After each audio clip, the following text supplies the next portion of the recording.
मैं आपको बड़े वसूख से कहता हूं कि पीपल्स डेमोक्रेटिक पार्टी का एक बहुत नुमायां रोल होने जा रहा है आने वाली गवर्नमेंट फॉर्मेशन में, और पीपल्स डेमोक्रेटिक पार्टी के बिना ये गवर्नमेंट फॉर्म नहीं हो पाएगी, और पीपल्स डेमोक्रेटिक पार्टी एक बहुत बड़ा किंग मेकर का रोल प्ले करेगी इस गवर्नमेंट को बनाने में। कांग्रेस के साथ अलायंस करके हम 30 साल नेशनल कॉन्फ्रेंस पीछे चली गई है। पार्टी के इस मैंडेट के लिए मैं दावेदार था, मैंने कोशिश की, मैंने महबूबा जी को कन्विंस करने की कोशिश भी की कि हमें ब्लेसिंग इन डिस्गाइज मैं समझता हूँ है। हमारे लिए ये कॉन्स्टिट्यूंसी अनंतनाग के साथ जुड़ना बहुत बेहतरीन और अच्छा फैसला है। जम्मू के साथ हम इतनी देर रहे, जम्मू का एमपी कितनी बार राजौरी पुंछ के लोगों के साथ आके अपने आप को रिलेट करता था, यहाँ आके बात करता था। जम्मू कश्मीर में असेंबली इंतखाबात का सिलसिला शुरू हो चुका है और इसके पेश नज़र जो है पहला मरहला 18 सितंबर से शुरू हो चुका है, और इसी बीच पीपल्स डेमोक्रेटिक पार्टी की कारकर्दगी किस तरीके की है। राजौरी के अंदर मेरे साथ इस वक्त मौजूद हैं पीपल्स डेमोक्रेटिक पार्टी के एडिशनल स्पोक्स पर्सन ताजिम डार। बहुत शुक्रिया द स्ट्रेट लाइन के साथ जुड़ने के लिए। ताजिम साहब, मैंडेट बटे और मैंडेट बटने के बाद ये कहा गया कि जो ताजिम डार वो डर गए थे, उनको ये लग रहा था कि उनके आसपास जो भी मकामी जमातों की जानिब से जो कैंडिडेट खड़े किए गए हैं वो मजबूत हैं उनसे, और इसीलिए उनको ये कहीं ना कहीं खौफ था जिसकी वजह से उनसे जो है वो मैंडेट वो नहीं ले पाए। नहीं, देखिए, मैं तो पहले ये कहूँगा कि अगर आप मकामी लोग जिनको मैंडेट्स मिले हैं अगर वो देखेंगे तो ऐसा कोई चेहरा नहीं है जिससे कोई डर के भागने वाली बात थी, ऐसा कोई भी चेहरा सामने नहीं है। पार्टी के इस मैंडेट के लिए मैं दावेदार था, मैंने कोशिश की, मैंने महबूबा जी को कन्विंस करने की कोशिश भी की कि हमें ये मैंडेट मुझे दिया जाए, मैं कंटेस्ट करूँगा, लेकिन मैं इस जमात को अपनी फैमिली की तरह ट्रीट करता हूँ। ये मेरा घर है, और घर का बड़ा अगर कोई फ़ैसला कर ले किसी के लिए तो हमें उसे लब्बैक कहना होता है। उसी तर्ज में महबूबा जी को शायद इतना एतमाद मुझ पे नहीं था कि वो शायद ये कम्पीट कर पाएगा। उनको एतमाद मास्टर जी के ऊपर, एक बुज़ुर्ग शख्सियत है, उन्होंने पहले लड़ चुके हैं इलेक्शन, MLC रह चुके हैं, तो उन्होंने उनके ऊपर ज़्यादा एतमाद रखा, और हम उनकी उस ख्वाहिश के साथ हैं, हम उसको लब्बैक कहते हैं और हम लड़ेंगे। बाकी जब आप पॉलिटिक्स में जाते हैं तो उसमें कोई डर नहीं होता कि किससे डरना नहीं है, कोई जिस्मानी लड़ाई तो हमने करनी नहीं किसी से। हाँ, ये बात है कि हमारे लिए सूरत हाल टफ ज़रूर है, इस चीज़ को हमें तस्लीम करना चाहिए, लेकिन I was ready to face that tough also, and we are facing that tough also right now. और इंशाल्लाह उम्मीद है बेहतर रिजल्ट आएंगे, बेहतर होगा। और ये एक पॉलिटिक्स कोई ऐसी चीज़ नहीं है कि जो एक ही बार होगी और ख़त्म हो जाएगी, ये मुसलसल चलने वाली चीज़ है। ये एक ऐसा प्रोसेस है जो एक ना ख़त्म होने वाला अमल है, और इसमें कोशिशें जारी रखनी चाहिए, कोशिशें जारी रहनी चाहिए, और इंशाल्लाह आज नहीं तो कल कभी न कभी इंशाल्लाह हम आएंगे, और जब आएंगे तो इंशाल्लाह अच्छी तरह से आएंगे। तो आपको लगता है कि जो उम्मीदवार पीपल्स डेमोक्रेटिक पार्टी की जानिब से खड़ा किया गया है वो इस कदर मजबूत है, वो लोगों को ये अश्योरेंस दिला सकते हैं कि जो लीडरान ने, पुराने लीडरान ने राजौरी के लिए नहीं किया वो कर सकते हैं, या आने वाले वक्त में वो एक बेहतर नुमाइंदे के तौर पर सामने आ सकते हैं? देखिए, आपको ये पता होगा कि डिलिमिटेशन के बाद राजौरी कॉन्स्टिट्यूंसी एक नई कारवोट की हुई कॉन्स्टिट्यूंसी है, जिसमें दरहाल कॉन्स्टिट्यूंसी जो पुरानी होती थी, दरहाल बुदल, कुछ हिस्सा उसका इसमें एडअप किया गया है, और काफ़ी हिस्सा कालाकोट कॉन्स्टिट्यूंसी का एडअप किया गया है, और कुछ पुराना ऑलरेडी जो यहाँ था। तो ये ऑल टुगेदर एक नई कॉन्स्टिट्यूंसी है, तो यहाँ पे जो भी इलेक्शन लड़ेगा एक नया एक्सपेरिमेंट होगा और नई चीज़ें होंगी।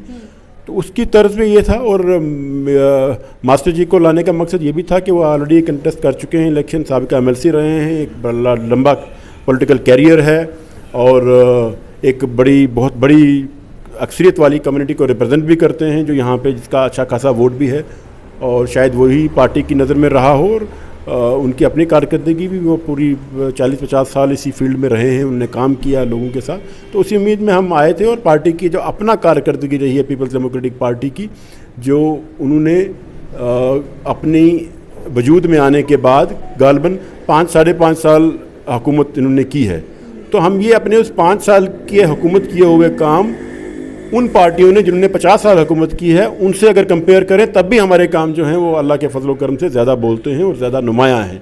तो वही तर्ज है। बाकी फ़ैसला तो लोगों का है, और जो लोग फैसला करेंगे उसको सरेखम तस्लीम करना ही डेमोक्रेसी का एक बहुत बड़ा पॉइंट होता है, और हम जो फैसला भी होगा उसको हम कबूल करेंगे, और इंशाल्लाह मेहनत कर रहे हैं, कोशिश कर रहे हैं, और उम्मीद करते हैं कि नताइज भी अच्छे होंगे। तो आप क्या मानते हैं कि डिलिमिटेशन के बाद जो पुंछ और राजौरी को अनंतनाग के साथ जोड़ दिया, ये सही फैसला था, या इससे जो हालात हैं 70 सालों के अगर हम देख लें, 70 साल से जो है खित्ता पीर पंजाल को नज़रअंदाज किया जा रहा है। जितनी भी सरकारें आई हैं या जितने भी हमारे नुमाइंदे रहे हैं, उनकी जानिब से कभी भी ख़ास तवज्जो जो है इस खित्ते को जो है नहीं दी गई। तो ऐसे में आप मानते हैं कि एक बार फिर से ज़्यादती जो है खित्ता पीर पंजाल के साथ हो रही है अनंतनाग के साथ जोड़ के? मैं इसको ज़ाती तौर पर अगर मेरी बात आप समझें, जिन लोगों ने इसको अमल में लाया, इस नई जो पार्लियामेंट्री कॉन्स्टिट्यूंसी बनाई, उनकी इंटेंशन क्या थी, अच्छी थी बुरी थी, मुझे इसका पता नहीं। लेकिन हमें ब्लेसिंग इन डिस्गाइज मैं समझता हूँ है, हमारे लिए ये कॉन्स्टिट्यूंसी अनंतनाग के साथ जुड़ना बहुत बेहतरीन और अच्छा फ़ैसला है। मैं अपने ज़ाती तौर पर मुझे लगता है वो इसलिए भी मैं समझता हूँ कि यहाँ से जो लोग चुन के आएंगे कम से कम राजौरी पुंछ के ऊपर फोकस तो करेंगे। जम्मू के साथ हम इतनी देर रहे, जम्मू का एमपी कितनी बार राजौरी पुंछ के लोगों के साथ आके अपने आप को रिलेट करता था, यहाँ आके बात करता था। जो भी यहाँ से आज चुन के आएगा वो कम से कम राजौरी पुंछ को नज़र में रखेगा, राजौरी पुंछ की बात करेगा, राजौरी पुंछ के लोगों का अच्छा खासा वोट, अगर कोई आज हमारे मियाँ अल्ताफ़ साहब किबला यहाँ से जीत के गए हैं, अच्छा खासा लोगों ने मैंडेट यहाँ से उनको दिया है, वोट दिया है, तो उस एतबार से जो भी एमपी चुनेगा कम से कम राजौरी पुंछ के लोगों की बात तो करेगा। तो इसलिए मुझे लगता है ये फैसला मेरी नज़र में तो बहुत बेहतरीन। लोगों ने एमपी तो चुन के भेज दिया पार्लियामेंट में, लेकिन अभी तक हमने देखा है कि लगभग 6 महीने के करीब लोकसभा इंतखाबात को हो गए हैं, आज तक मेंबर ऑफ पार्लियामेंट जो हैं वो दौरे पर नहीं आए। अब शायद इलेक्शन के वक्त में आ जाएं। नहीं, दौरा तो खैर ये मियाँ साहब का अपना घर है, राजौरी पुंछ वो आते रहते हैं अक्सर, यहाँ पे उनका आना जाना लगा रहता है यहाँ पे, ये तो उनका अपना घर है राजौरी पुंछ में, वो इशू नहीं है, वो आते भी हैं। और लोगों के मामलात, क्योंकि साथ साथ इलेक्शन दूसरा असेंबली का भी हो गया, खैर मैं तो उनके हवाले से ज़्यादा बात मैं क्या करूँ, तो हम नेशनल कॉन्फ्रेंस के लोग ज़्यादा बताएंगे। लेकिन मुझे नहीं लगता कि अभी कोई इतनी जल्दी किसी चीज़ को जज करना जो होगा वो प्री मैच्योर होगा, कहना कि उन्होंने क्या किया है या क्या नहीं किया। हाँ, हमारे पास वक्त है, 2-4 साल का वक्त है, उस पर हम उनको जज भी करेंगे कि एज ए मेंबर पार्लियामेंट उनका क्या रोल रहा, राजौरी पुंछ के हवाले से वो क्या कर रहे हैं, क्या विजन है, क्या लेके आएंगे, क्या यहाँ पे इम्प्लीमेंट करवा पाते हैं।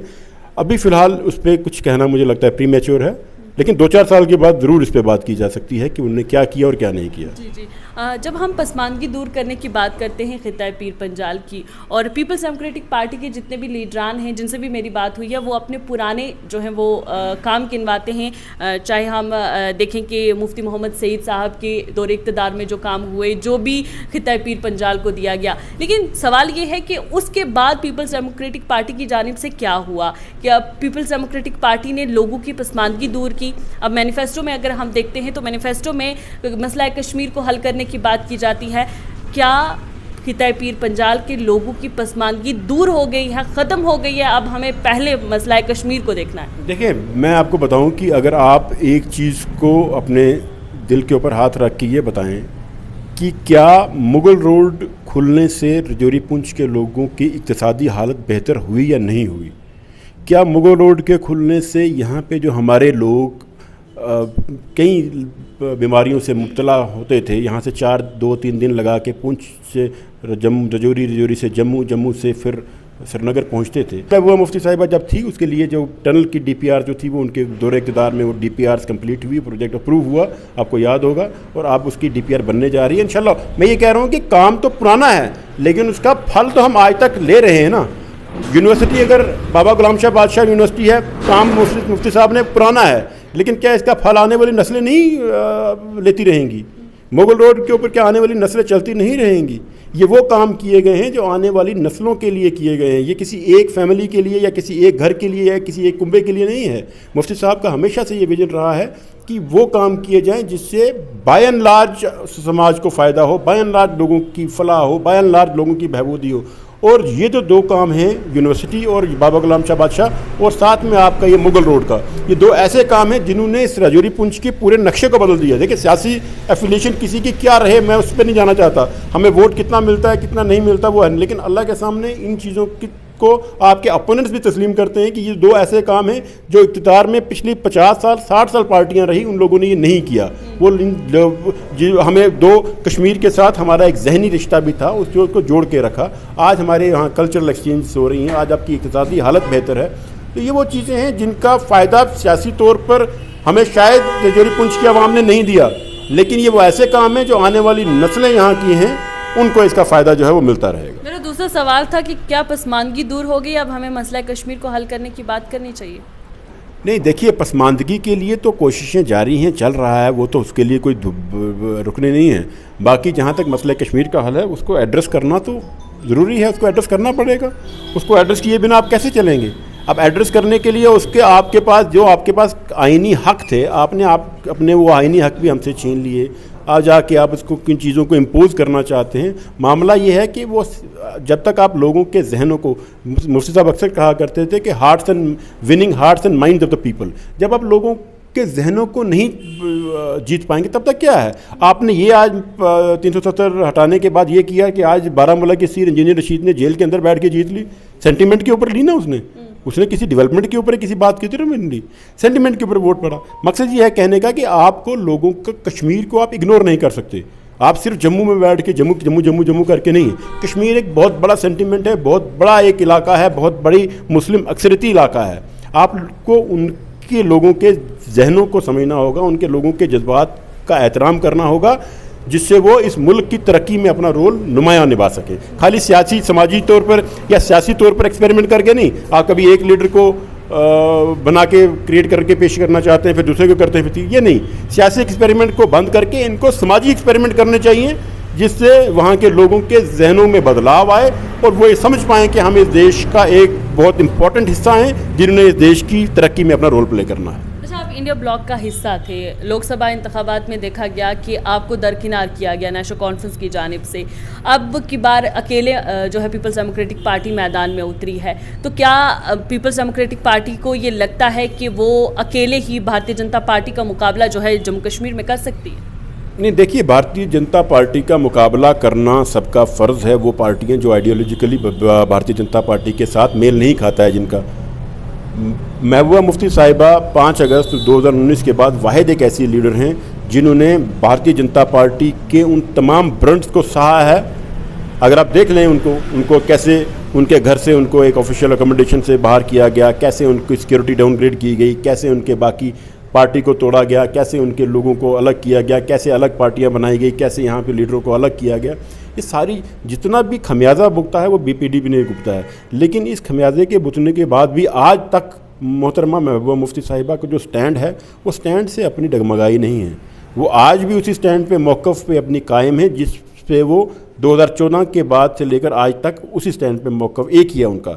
मकसद ये है कहने का कि मैंने पहले कहा, कई बार आप कुछ चीज़ें ऐसी करते हैं जो शायद लोगों के समझ में नहीं आती है, लोग उसको समझ नहीं पाते हैं। लेकिन बाय एंड लार्ज आने वाले वक्त के लिए महबूबा मुफ्ती साहिबा एक वाहिद ऐसी लीडर हैं जिसने आँख में आँख डालकर भारतीय जनता पार्टी के से बात की है। और बाकी सब तो सरेंडर कर गए ना, बाकी सब तो कोई डर के इधर भाग गया, कोई उधर भाग गया। उन्होंने कोई भी किसी किस्म, बाकी आने वाले वक्त पे इंशाल्लाह हमें उम्मीद है कि हम लोगों में जाएंगे, लोगों से बात करेंगे और लोगों का एतमाद हमें हासिल होगा इस इलेक्शन में। इस इलेक्शन जो हो रहा है, मैं आपको बड़े वसूख से कहता हूं कि पीपल्स डेमोक्रेटिक पार्टी का एक बहुत नुमायां रोल होने जा रहा है आने वाली गवर्नमेंट फॉर्मेशन में।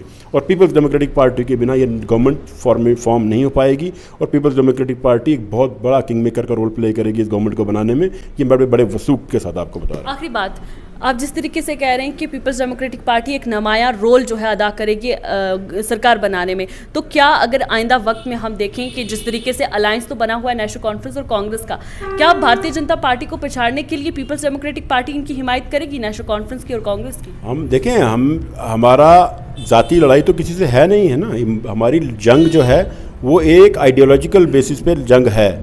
अगर भारतीय जनता पार्टी को बाहर रखने के लिए हमें लाइक माइंडेड पार्टीज के साथ जाना पड़ा तो हम ज़रूर जाएंगे। और मुझे उम्मीद है कि पार्टी इसी लाइन पे, बावजूद भी कि पीपल्स डेमोक्रेटिक पार्टी को नज़रअंदाज किया गया, दरकिनार किया गया, छोटी चीज़ें हैं। देखें, बड़े मसले को हल करने के लिए, बड़े मकसद को हासिल करने के लिए छोटे मोटे आपके जो नुकसानात हैं, अगर आपको उनको दरकिनार भी करना पड़े तो मुझे लगता है करना चाहिए।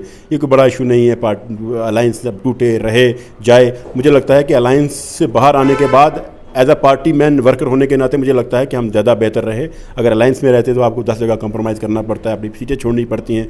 आपने सुना होगा पिछले दिनों मियां अल्ताफ़ साहब भी एक वीडियो में कह रहे थे कि कांग्रेस के साथ अलायंस करके हम 30 साल नेशनल कॉन्फ्रेंस पीछे चली गई है। मीर अल्ताफ़ साहब की एक मैं वीडियो सुन रहा था कहीं, कहने का मतलब है जब आप अलायंस करते हैं तो आपको बहुत सारे कॉम्प्रोमाइज़ करने पड़ते हैं, तो कम से कम हम उन कॉम्प्रोमाइज़ में नहीं आ पाए तो ये ठीक है। बाकी इसमें इलेक्शन लड़ेंगे, लोगों का एतमाद जिसको हासिल होगा इंशाल्लाह वो आगे चलेगा। बेहद शुक्रिया। ये थे हमारे साथ ताज़िम डार, जिनका कहना है कि आइंदा सरकार बनाने में पीपल्स डेमोक्रेटिक पार्टी का एक बड़ा जो है वो रोल रहेगा और इसका फैसला 8 अक्टूबर को होगा कि अवाम क्या चाहती थी, अवाम किसको चुनना चाहती थी और अवाम का नुमाइंदा कौन है।